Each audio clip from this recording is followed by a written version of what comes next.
चूंकि महिलाएं बैठी हुई हैं, मैं आपको प्रणाम करता हूं। तमाम कविताएं आपके पक्ष में हुई। जितनी भी महिलाएं आई हैं मैं आपको प्रणाम करता हूं और उनके पतियों को भी प्रणाम करता हूं। पत्नियों को कवि सम्मेलन में आप लेके आइए, चारों धाम की यात्रा कराइए। इनके साथ कभी शॉपिंग मत करना अध्यक्ष जी, जीवन भर रोएंगे। मैं रो रहा हूं। एक हफ्ते पहले मैं अपनी पत्नी को एक शॉपिंग मॉल में, मेरी पत्नी हमको ले गई। कहेंगे रोज टीवी में आते हो, लाफ्टर शो में, लपेटे में, नेताजी में, तुम्हें कुछ कपड़े दिलाना है। तो हमने कहा दिला लो। उसने दुकान वाले को बोला, उसने कहा भैया इनको कुछ शर्ट दिखाओ। दुकान वाला हमारे पास आया, पूछने लगा बहन जी ये नीली वाली शर्ट कैसी है। अब पत्नी ने हमसे पूछा नीली वाली शर्ट कैसी है। अब आप अपने सीने पे हाथ रखे कसम खाइए, चाहे आप बड़े कवि हो जाएं या आप अध्यक्ष हो जाएं या बहुत बड़े संचालक हो जाएं, अगर आपकी पत्नी आपसे कोई चीज पूछ ले कैसी है, आपको डर के मारे कहना पड़ेगा अच्छी है। क्यों अध्यक्ष जी? आपको हाँ में कहना पड़ेगा ना, आपको हाँ में हाँ मिलानी पड़ेगी। तो हमसे हमारी पत्नी ने पूछा नीली वाली शर्ट कैसी है। हमने कहा नीली वाली अच्छी है। कहने की थोड़ी बड़ी है। हमने कहा थोड़ी बड़ी है। कहने की दो ले ले। हमने कहा दो ले लो। कहने की दो ज्यादा हो जाएगी। हमने कहा दो ज्यादा हो जाएगी। कहने के लेकिन आगे काम आएगी। तो हमने कहा आगे काम आएगी। कहने की काली वाली ज्यादा जम रही। हमने कहा काली वाली ज्यादा जम रही है। तो कहीं तो लाल वाली पे खिलोगे। हमने कहा लाल वाली पे खिलेंगे। कहने के बैगनी वाली का कोई जवाब नहीं। हमने कहा बैगनी वाली का भी कोई जवाब नहीं है। कहने के सबसे अच्छी लग रही हरी वाली। हमने कहा सबसे अच्छी हरी वाली लग रही है। पूरी हरी वाली पसंद है। हमने कहा पसंद है। उसने कहा भाई हरी वाली शर्ट पसंद है, पैक कर दो। हरी वाली शर्ट पैक करा के आए। पहली धुलाई में हरी वाली ने कलर छोड़ दिया। अब वो सर बेलन लेके हमारे पास आई। कहने के मैं 3 घंटे से कह रही थी लाल वाली ले लो। ताली सारे लोग बजाओ ने, हाथ यहीं रहेगा हमारा। तो सर ये झूठ भी बोलना पड़ता है। भाभी जी बैठी देखिए मुस्कुरा रही हैं। अगर पत्नियों से सर झूठ ना बोलो गुप्ता जी, अध्यक्ष जी, तो हमें घर में खाना नसीब नहीं हो सकता।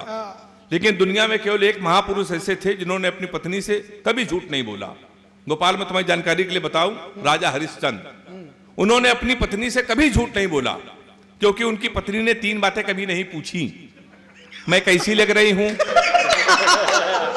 फोन किसका था, कहां से आ रहे हो।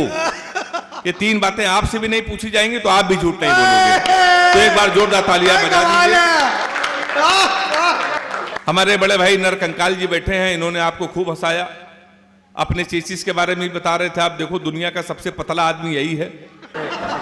ऐसा नहीं है कि केवल यही पतले हैं। इनकी पत्नी मतलब हमारी भाभी जी वो भी बड़ी पतली है।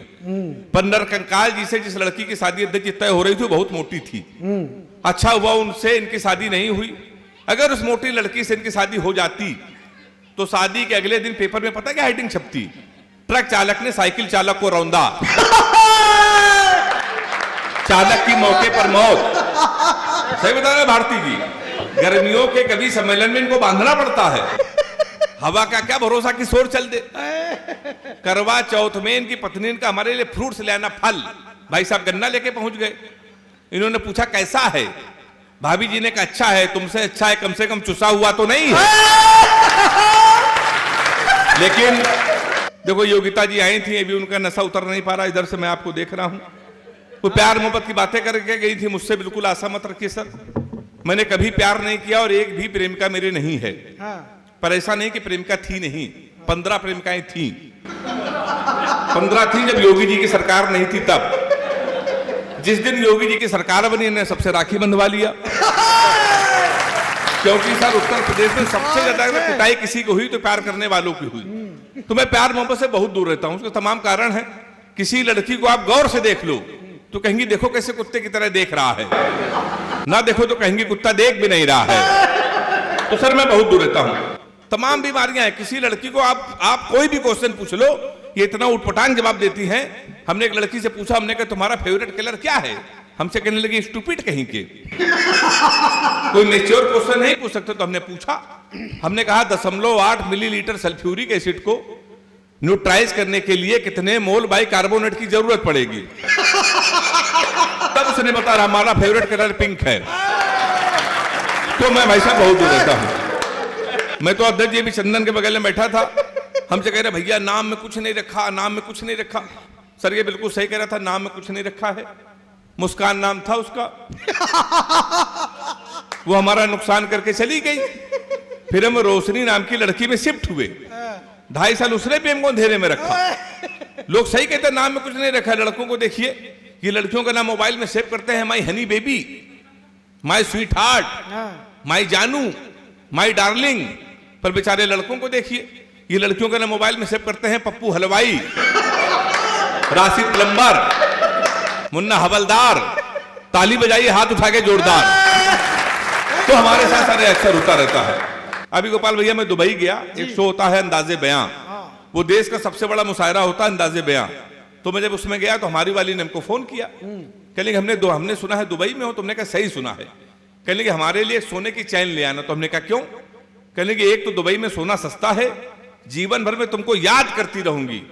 तो उसने कहा पगली हम चैन नहीं लाएंगे, फिर भी याद करती रहोगी। उसने पूछा कैसे? हमने कहा जीवन भर सोचोगे हरामखोर से पहली बार कुछ लाने को कहा था, ये वहां से भी खा लिया चला आया है। तो सर मैंने तो सबक ले लिया है, औरैया वालों आप भी ले लो, अध्यक्ष जी आप भी ले लो। अपनी प्रेमिका को कभी भी रुलाना नहीं चाहिए, क्योंकि 7-8 हरामखोर उसका आंसू पूछने के लिए हमेशा तैयार रहते हैं। मैं बहुत तो सरकार मोहब्बत से, ये लड़कियां बड़ी इमोशनल होती हैं, कभी कभी बड़ी लाड़ में आ जाती है। हमारी वाली एक बार लाड़ में आ गई, उसने हमको 2:30 बजे फोन किया, कहने लगी ये सो रहे हो तो सपने भेजो, जाग रहे हो तो यादें भेजो, मुस्कुरा रहे हो तो हंसी भेजो। हमने कहा लोटा लेके खेत में बैठे क्या भेज दें? तो भाई साहब हम बहुत दूर रहते हैं, हम सही बता रहे हैं आपको। लेकिन औरैया वाले क्या सुनते हैं? एक बार अपने लिए आप जोरदार तालियां बजा दीजिए।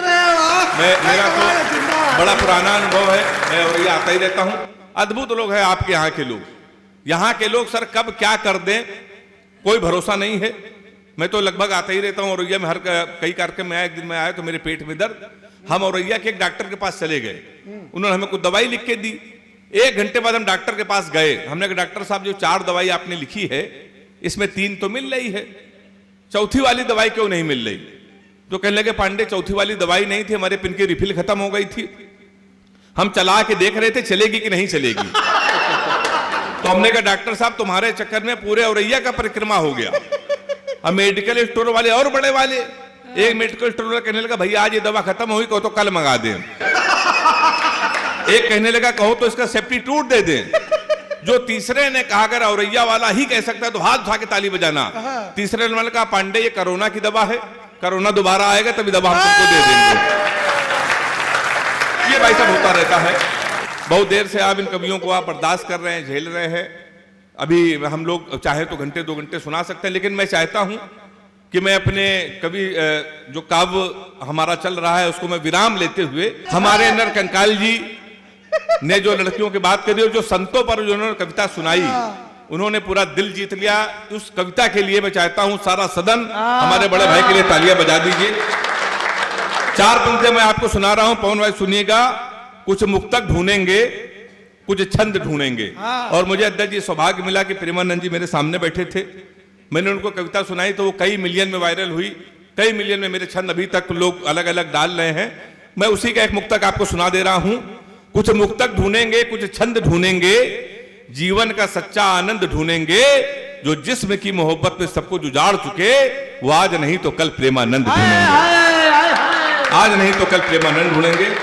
मुझे सौभाग्य मिला और मैं अभी 3-4 दिन बाद फिर मेरा बुलावा आया है उनके दर्शन करने का। एक कविता में चलते चलते आपको सुना दे रहा हूं। मैथिली शरण गुप्त जी की जयंती पर कवि सम्मेलन है, हमारी महिलाएं बैठी हुई हैं। एक कविता सर मैंने हटके लिखी है, मैं व्यंग्यकार हूं, और अगर आपको लगे कि औरैया की धरती पर मुझे मालूम है अगर कविता कहीं सुनी जाती है जहां पर इतने बड़े साहित्यकार बैठे हुए हों, हम जैसे छोटे कवियों को सुन के प्यार और मोहब्बत देते हों, तो वहां पर मैं एक व्यंग थोड़ा सा हटके सुना रहा हूं, सुनिएगा। गुरु जी हमसे बोले बेटा भोले भ्रष्टाचार पे लिखो। दादा आपको समर्पित सुनिएगा और आपका आशीर्वाद मैं चाहता हूं। गुरु जी हमसे बोले बेटा भोले भ्रष्टाचार पे लिखो, अत्याचार पे लिखो, तुम कलम के सिपाही हो, कुछ क्रांति लिखो, देश में फैली हुई भ्रांति लिखो, कब तक देश को यूं गुलाम लिखोगे, मल्लिका विपासन पर कब तक कलाम लिखोगे। लिखना है तो किसी स्टार पर लिख, मंत्री पे लिख या विधायक पर लिख। हमने कहा गुरु जी हम जानते हैं नेता किस लायक होते, अगर वो शरीफ होते तो क्या विधायक होते। आपकी तालियां बता रहे हैं आप, अगर वो शरीफ होते तो क्या विधायक होते। वैसे सबकी आंखों पर एक ही घटना दिखी है, हमने उसी पर कविता लिखी है। विषय है भ्रूण हत्या जरूरी। अब आप सोच रहे होंगे कवि क्या सुना रहा है। विषय है भ्रूण हत्या जरूरी। गुरुजी बोले यही सब लिखेगा तो मंचों पर पिटेगा पूरा देश। भ्रूण हत्या के विरोध में दिख रहा है, तू समर्थन पे कविता लिख रहा है। तो हमने कहा गुरुजी, तो क्या बेटियों को किसी पे भार होने दूं, दरिंदों का खुलेआम शिकार होने दूं? आप चाहते हैं तंदूरों में गला दी जाएं, दहेज न लाए तो जला दी जाएं। पूछो उस मां से जो अपनी बेटी की तोतली बोली सुन के झूम लेती है, स्कूल भेजते समय अपने कलेजे को चूम लेती है, और क्या गुजरता होगा उस बेटी पे जिसके सपने पूरे होने से पहले टूट जाते हैं। पूछो उस पिता से जिसकी बेटी की किस्मत भेड़िए लूट जाते हैं। पूछो उस पिता से जिसकी बेटी की किस्मत भेड़िए लूट जाते हैं। तो सबके लिए एक ही सीख है, जब व्यवस्था बेटियों को बचा नहीं सकती तो भ्रूण में इनका मर जाना ही ठीक है। मगर याद रखना, इन अजन्मी बेटियों के श्राप जिस दिन कहर बनकर टूटेंगे और वक्त के तंदूर तुम्हारे अस्तित्व पर फूटेंगे, तब तुम्हें ईश्वर और सृष्टि का ज्ञान होगा, लेकिन तुम्हें बचाने के लिए जर्रा जर्रा अंतर्ध्यान होगा। अतः निवेदन है, बेटियों के लिए लुभावने नारे ही न लगाएं, इन्हें बढ़ने दें, इनके रास्ते में कांटे न बिछाएं। ये सब लिखने से पहले बहुत कुछ सोचा और जांचा है। ये विसंगतियों के खिलाफ एक कवि का तमाचा है। बहुत